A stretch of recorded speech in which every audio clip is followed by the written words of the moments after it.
Depuis 2008, le gouvernement togolais a instauré la gratuité de l'enseignement préscolaire et primaire dans le secteur public. Une initiative qui vise à atténuer les obstacles financiers à la scolarisation pour de nombreuses familles, en particulier dans les zones rurales où la vulnérabilité économique est plus marquée. Cette mesure a montré des résultats. En effet, le taux de scolarisation des filles a connu une progression passant de 87,4% en 2010-2011 à 126,7% en 2013-2014. Et pour l'horizon 2030, l'objectif est désormais clair, atteindre la parité entre les garçons et les filles dans l'éducation. Au niveau du préscolaire, le nombre d'enfants inscrits a grimpé de 86 680 en 2012-2013 à 155 739 en 2017-2018, soit une augmentation de 12%. Du côté de l'enseignement primaire, la fréquentation est passée de 1 54 549 élèves en 2007-2008 à 1 413 600 en 2014-2015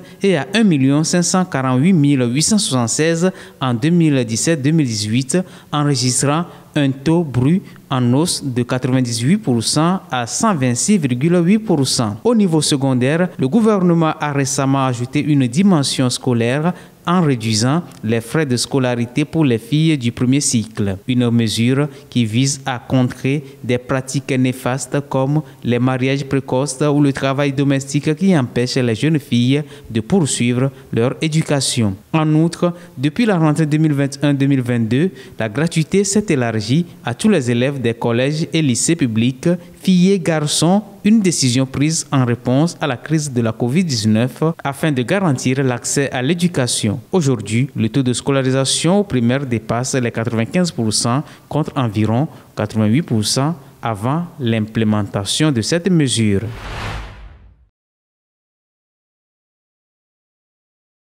Au Togo, l'accès à l'eau potable est devenu un enjeu crucial pour le développement durable. Le pays a enregistré une légère progression à la clôture de l'année 2024 avec un taux de couverture de 70% contre 69% en 2023. Pour l'année 2025, le taux de desserte en milieu rural devrait atteindre 79% contre 76,51% l'année précédente. En milieu semi-urbain, il devrait passer de 60% à 63%, tandis qu'en zone urbaine, la couverture progresserait de 72% à 79%. Pour soutenir ces avancées, plusieurs projets ont été lancés simultanément à travers le pays, parmi lesquels le projet PASCO et plus récemment le PACHMUT visant à renforcer le réseau de distribution, réhabiliter les infrastructures existantes et en construire de nouvelles. À ces projets de construction de forages et d'installation de postes d'eau autonomes dans les régions de la Kara et des savanes s'ajoute la mise en place de 388 forages avec des pompes à motricité humaine qui permettront non seulement de répondre aux besoins en eau des populations,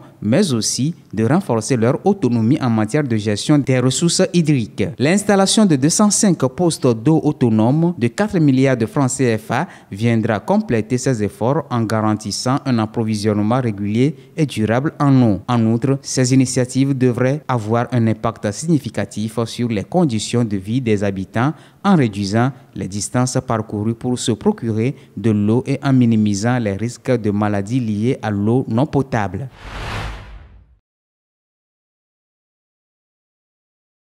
Le Togo devra mobiliser près de 14 milliards de dollars. Ceci équivaut à 8 320 milliards de francs CFA d'ici 2050 pour faire face aux effets du changement climatique, selon un rapport récent de la Banque mondiale. Environ 40% des fonds devront être consacrés à l'adaptation, à savoir la protection des côtes, l'agriculture, la santé, la gestion de l'eau. 60% de cette somme sera consacrée à l'atténuation des effets du changement climatique. Le rapport alerte sur les risques majeurs qui pèsent sur le pays, comme l'inondation, la sécheresse, l'élévation du niveau de la mer. Ces menaces compromettent la croissance, la sécurité alimentaire et la stabilité sociale. Pour combler le besoin de financement, la Banque mondiale recommande de mobiliser le secteur privé à travers des mécanismes innovants, obligations vertes, garanties climatiques, partenariats publics-privés. Le secteur agricole, qui contribue à 40% du PIB et fait vivre 70% des personnes pauvres, est particulièrement vulnérable. Sans action, la production pourrait chuter de 12% dans les 25 prochaines années. Le Togo s'est engagé sur cette voie avec l'adoption d'un cadre de financement durable et une loi climat posant les bases d'une stratégie nationale plus résiliente et inclusive. La production agricole au Togo a connu une progression significative en 2024 par rapport à l'année précédente. Plusieurs cultures ont enregistré une hausse, notamment l'igname. Selon les données du ministère de l'Agriculture relayées dans le budget du citoyen, la production d'igname a atteint 2 515 000 tonnes en 2024, marquant une augmentation de 5% par rapport à 2023 où elle s'élevait à 2 406 614 tonnes. Cette évolution est le fruit d'efforts des différentes régions du pays. La région des Plateaux, par exemple, a produit 768 864 tonnes d'igname, tandis que la région centrale a enregistré un volume de 519 708 tonnes. D'autres régions ont également contribué à cette dynamique positive, illustrant ainsi l'évolution du secteur agricole togolais. Outre les tubercules, la filière avicole a également connu une forte croissance. En 2024, la production de volailles a atteint 3,6 millions de têtes selon le ministère en charge de l'élevage. Cette performance intervient à un moment opportun alors que le gouvernement met en place des stratégies pour renforcer le secteur agricole. Dans le cadre du plan d'action d'investissement et de la filière plantes à racines et tubercules, PRT 2024-2028, une enveloppe de 2,34 milliards de francs CFA sera mobilisée pour soutenir la production de tubercules. En parallèle, des mesures sont prises pour structurer la filière avicole et créer une véritable chaîne de valeur au Togo. Avec ces initiatives, le pays ambitionne de consolider son autosuffisance alimentaire et d'accroître sa compétitivité sur les marchés régionaux. L'Organisation mondiale de coopération et de développement économique OCDE a publié le 24 mars dernier les tendances des facilitations des échanges mondiaux. Intitulé OECD Trade Facilitation Indicators Monitoring Policies Up to 2025, le rapport pointe l'Afrique subsaharienne comme étant la région qui a réalisé la meilleure progression à l'échelle mondiale dans le domaine de la facilitation des échanges commerciaux entre 2022 et 2024. Le rapport a suivi l'évolution de 11 indicateurs clés relatifs aux procédures aux frontières applicables aux produits entrant dans le pays et ceux sortant du pays, notamment la disponibilité des informations, l'implication de la communauté des commerçants, l'anticipation des décisions, les procédures de recours, les redevances et impositions, la simplification et l'harmonisation des documents, l'automatisation des procédures aux frontières, entre autres.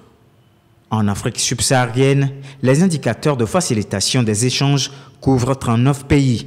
Le taux de progression moyen de la région entre 2022 et 2024 s'est établi à 6,5%, soit le niveau le plus élevé à l'échelle planétaire. Elle est suivie du Moyen-Orient et de l'Afrique du Nord avec 4,7% de progression. L'Asie centrale a réalisé la plus faible progression avec 3,1%. Le classement général des pays les plus performants dans le domaine de la facilitation des échanges diffère de celui des pays les plus réformateurs au cours des 2 dernières années. Cecilia Tché, 92 ans, est une femme révoltée. Comme beaucoup d'habitants de Kenyasi, dans l'ouest du Ghana, elle accuse Newmont, géant américain de la production d'or, d'avoir volé ses terres. Newmont a pris nos terres. Nous n'avons nulle part où cultiver et mes petits-enfants ne sont pas employés par Newmont. Nous luttons pour nous débrouiller. La mine d'Af au sud, située à quelques kilomètres de là, est l'une des plus importantes du Ghana, avec une production de 574 000 onces par an. Sa concession s'étale sur tout le territoire du district. Conséquence, des milliers de fermiers ont été chassés de leurs terres, avec à la clé des compensations financières et une maison comme celle-ci. Mais beaucoup se sentent aujourd'hui dépossédés et livrés à leur propre sort. Adoussa Yakoubou, de l'ONG de défense des droits dans le secteur minier Wakam connaît bien l'histoire. Nous sommes des agriculteurs typiques, nous exploitons la terre pour vivre. Et tout d'un coup, Newmont est arrivé pour son activité minière. L'exploitation minière et l'agriculture. Vous voyez le problème? Parce que l'exploitation minière utilise les terres et l'agriculture aussi utilise les terres. On ne sait rien faire d'autre, nous cultivons la terre pour vivre. Et si vous les déplacez sans aucune agriculture, c'est là où commence le problème. Sans terre familiale, les générations suivantes se sont éloignées de l'agriculture, mais les emplois alternatifs sont rares. Le chômage frappe 35% des 20-24 ans. Alors, tous les jeunes hommes espèrent être embauchés par la mine, mais les postes sont rares et les recruteurs exigent de l'expérience, explique Kelvin Adey de l'association des jeunes de Kenyasi 2 qui les aide à postuler. À l'heure actuelle, les jeunes de Kenyasi ont du mal à avoir une chance sur le site minier. Une fois, de temps en temps, l'entreprise passe une annonce d'emploi. Ils choisissent seulement un membre de la communauté et tout son personnel vient de l'extérieur. Le taux de chômage est très élevé dans notre communauté. C'est pour ça que les gars se mettent à l'extraction minière artisanale. Le décalage entre les besoins de la communauté et les emplois disponibles à la mine augmente l'animosité envers Newmont. L'entreprise n'a pas donné suite à nos sollicitations. Malgré la menace des gardes de sécurité armés, les jeunes ne se privent pas pour entrer illégalement dans les puits la nuit et récupérer quelques roches d'or afin de survivre.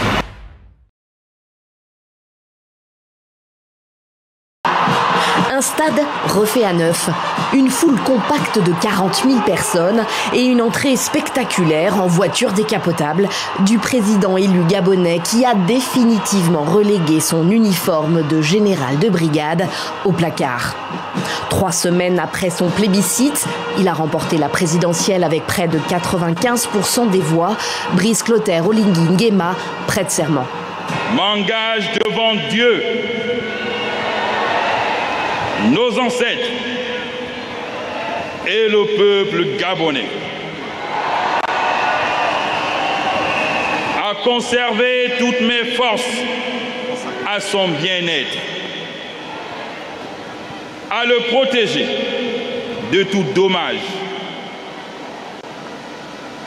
à respecter et à défendre fidèlement la Constitution et l'état de droit.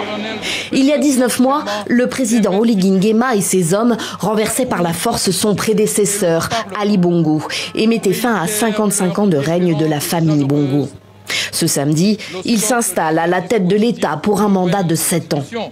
Le retour à l'ordre constitutionnel ne sera complet qu'après plusieurs scrutins et nominations, dont des législatives prévues les 27 septembre et 11 octobre.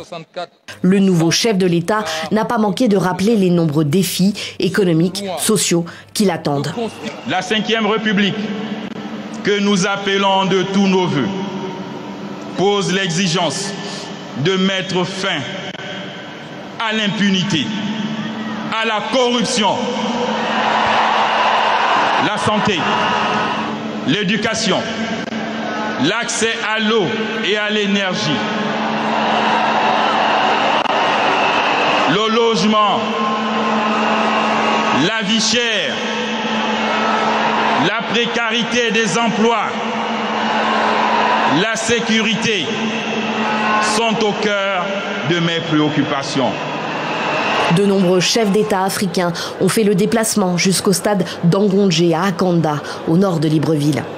Parmi eux, les présidents rwandais Paul Kagame et congolais Félix Tshisekedi, actuellement en pourparlers pour tenter de mettre fin à la guerre dans l'est de la RDC. Les bombardements n'ont pas cessé depuis le début de la guerre. Or, le seul hôpital encore opérationnel d'Omdurman ne désemplit pas. Ici, une femme est sur tous les fronts. Ransa Almoatassem, infirmière en chef, dirige désormais une équipe de 180 personnes après avoir découvert sa vocation sur le tard. Je suis arrivée à l'hôpital Al-Nao par hasard. Je tenais la main de la fille de notre voisin qui était tombée et je l'avais amenée à la clinique pour faire recoudre sa blessure. J'ai rencontré le docteur Jamal qui m'a proposé de rejoindre l'hôpital. J'ai accepté l'idée et j'ai commencé à travailler. Dans cet hôpital pour enfants aussi, des femmes en blouse blanche ont choisi de rester auprès de leurs patients en dépit de la guerre. Fatia Abdelmajed est désormais un visage bien connu de cet établissement soudanais de santé. Après 40 ans en libéral, cette pédiatre forme depuis novembre 2023 la relève. Depuis que je suis arrivée à Al-Boulouk, je ne l'ai plus quitté. Même les spécialistes ont été nos élèves et nous les avons formés. J'étais la seule médecin senior. Ces jeunes professionnels travaillaient depuis le début de la guerre, avant même mon arrivée. Ils ont vraiment accompli de grandes choses et je suis devenue comme une mère pour eux, leur offrant conseils et soutien. Former et conseiller le personnel soignant en première ligne de défense de cette guerre au Soudan. Elle a fait des dizaines de milliers de morts et forcé plus de 12 millions de personnes à s'exiler. Safa Ali est l'une des dernières obstétriciennes encore en poste. Depuis le début du conflit, elle risque quotidiennement sa vie dans cette maternité, alors que ses proches ont préféré fuir. Lorsqu'ils ont pris la décision de partir et que j'ai dû prendre la mienne, j'ai réfléchi toute la nuit. Je pouvais soit être avec mes enfants, soit rester et faire mon devoir et respecter mon engagement envers mes collègues et le groupe avec lequel je travaille. Finalement, mon engagement professionnel a pris le pas sur mes obligations familiales. En près de 2 ans de guerre, au moins 78 professionnels de santé ont été tués et près de 90% des hôpitaux des zones de conflit ont dû fermer, selon le syndicat des médecins du Soudan. Plus de 500 000 Cubains, Nicaraguayens, Vénézuéliens et Haïtiens arrivés aux États-Unis illégalement sous l'administration Biden ont reçu un message du ministère de la Sécurité intérieure leur disant « Il est temps pour vous de quitter les États-Unis ». Nicole est arrivée dans le pays en novembre dernier par le biais du programme CBP One. CBP One a envoyé un message à tous les participants de ce programme pour qu'ils partent dans les 7 prochains jours. Si je ne le fais pas, ils m'expulseront ou je devrais payer une amende. L'application CBP One conditionne l'entrée sur le territoire américain et l'accès à la procédure de demande d'asile au fait de se présenter à un point d'entrée à la frontière entre les États-Unis et le Mexique avec un rendez-vous préalable. Je ne commets pas de crime quand je viens dans ce pays. Je ne vole pas, je paie mes factures, je suis toutes les règles. Je respecte les lois de ce pays. Je n'ai commis aucun crime, mais ils ont l'intention de me retirer mon permis de travail. De nombreuses personnes ont utilisé l'application entre mai 2023 et janvier 2025. Le Texas est réputé pour être une terre d'accueil pour de nombreux immigrés qui savent qu'ils peuvent être employés dans le nord de l'État. On ne peut pas envisager de retourner en Haïti. Le pays est actuellement dans une mauvaise situation. On ne peut pas prendre de décision. On n'a aucune idée de ce qu'il faut faire. Le 14 avril, un juge fédéral a émis une ordonnance temporaire interrompant la suspension de leur permis de travail. Mais l'avenir de ces immigrés reste incertain.